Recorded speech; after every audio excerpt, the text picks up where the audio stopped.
382 vittime, numeri in aumento rispetto a ieri, superata soglia 200.000 casi totali e oltre 2.300 guariti. Virologo CNR, migliore protezione considerarsi sempre a rischio. Il Papa sulla fase 2 contro il ritorno della pandemia, prudenza e obbedienza alle disposizioni.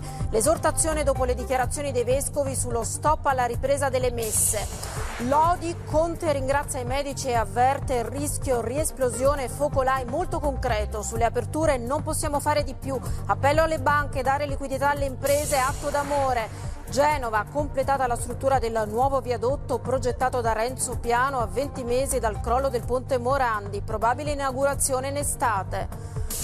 Dopo l'allentamento delle restrizioni risale il contagio in Germania, in Francia slitta la riapertura delle scuole, il premier Philippe, il calcio non riprenderà.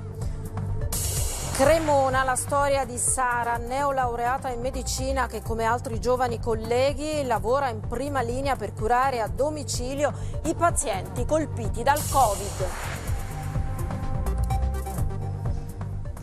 Buonasera dal TG3. Continuare il numero delle persone ricoverate a causa del coronavirus, diminuiscono anche i malati che sono in terapia intensiva, aumenta invece il numero dei morti.